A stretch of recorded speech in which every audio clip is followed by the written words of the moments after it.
It's 2 days to go until polling day in the New South Wales election. This race looked like a Labor landslide, and now it's neck and neck. In the final week of the election campaign, health funding is taking centre stage.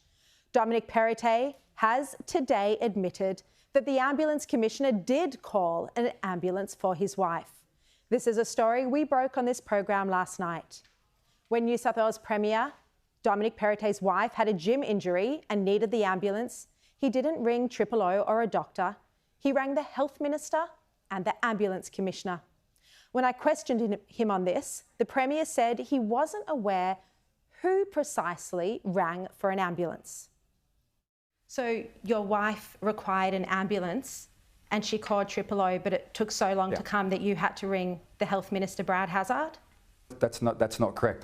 My wife called me coming back from an event, and I spoke to Brad to get his advice in relation to the situation, and Brad was actually, randomly enough, with the head of ambulance at that point in time, and they said to me, go home, be with your wife, and which I did, and an ambulance was called. So the Health Minister or the Ambulance Commissioner called the ambulance for your wife?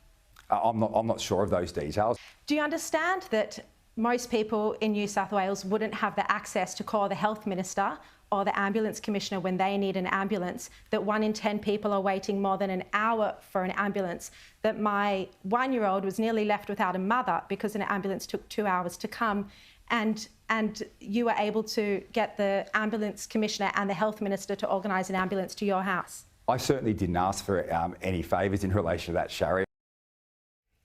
So last night, he wasn't sure who called the ambulance, but this morning the Premier corrected himself and said that it was the Ambulance Commissioner, Dominic Morgan, who made the call for a low-priority ambulance.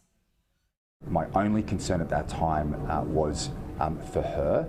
The advice I've received subsequent to that, since this information came to light, was that the head of New South Wales Ambulance had categorised it as a low-order priority and arranged an ambulance to come out.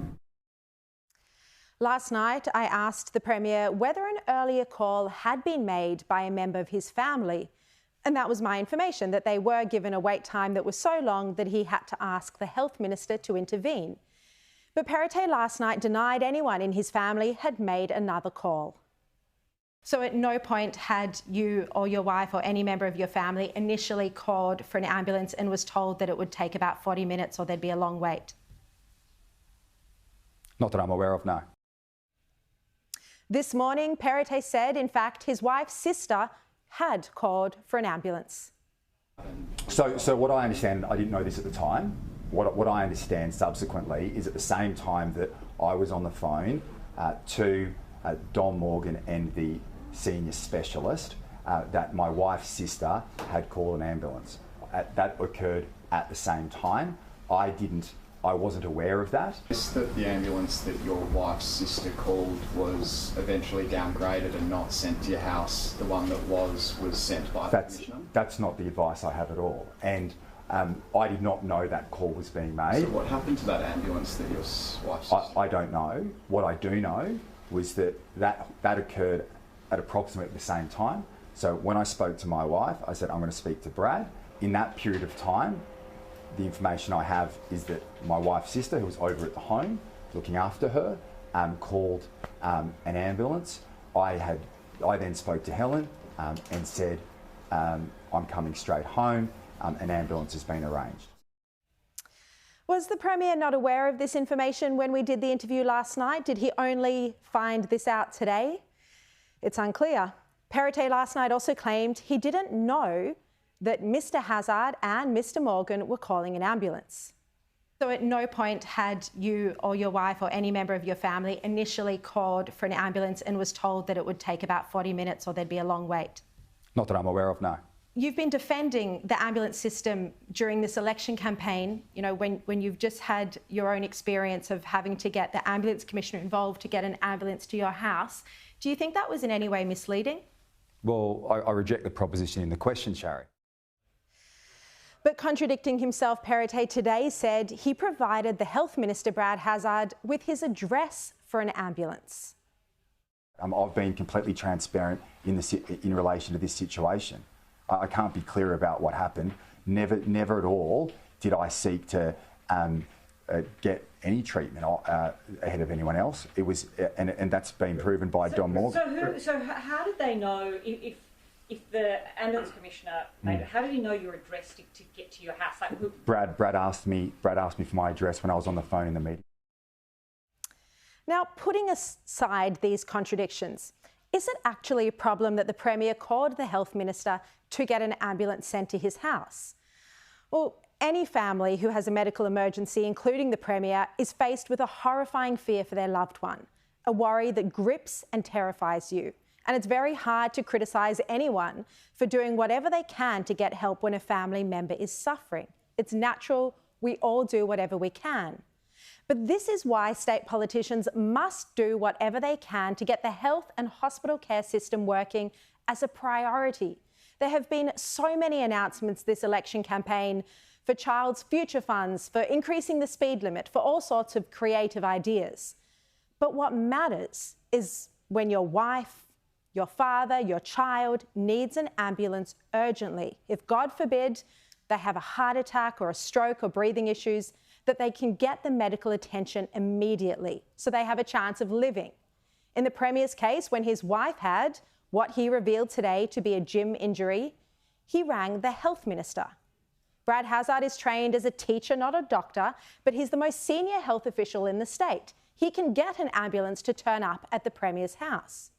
Now, no one blames the Premier for doing whatever he can to help his wife, but the health system in New South Wales, like it is across the country, is in crisis. It needs to be fixed. It needs to be properly funded, properly staffed, so that everyone who needs urgent care can get it. Currently, nurses and paramedics who aren't vaccinated still can't go to work. Scott Morrison told me Dominic Perrottet should allow them to get back to work. I have the power in certain areas of the public service, Ben, and I've made that very clear, and they have reduced those vaccine mandates. I don't have power in the private sector. Of course premiers can do something about it. The situation is so desperate that paramedics are now dumping non-urgent patients outside hospitals so they can go help people who are fighting for their life. I've been reporting on this issue for more than 3 years and nothing has been done. People are dying or nearly losing their life because there aren't enough ambulances, there aren't enough paramedics, and there are backlogs at hospitals when they turn up to unload patients. This single issue is without question the coalition government's biggest failure after 3 terms, 11 years in office. Here's how long most people in New South Wales have to wait for an ambulance. 36% of people with a life-threatening medical problem are waiting longer than 10 minutes. 17% of people with a life-threatening medical emergency are waiting longer than 30 minutes for an ambulance. Life-threatening. This is a matter of life and death and should be the top priority for whichever party wins the election on Saturday. I am going to take issue with the government in relation to their performance relating to health in New South Wales. And in the debates that I've had with the Premier and the debates that Ryan's had with the government in Parliament, we don't believe that they've done enough or they understand the full ramifications of the crisis that our health system is in at the moment.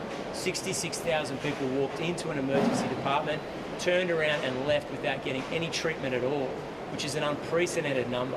We know that 1 in 10 patients wait longer than 18 hours to be admitted to a ward in a New South Wales public hospital, and waiting times when it comes to ambulances in particular are blowing out. So I think that that's reasonable and appropriate. Health is a big issue in this election campaign, and I don't believe the government has a plan to retain the essential workers we need to look after us.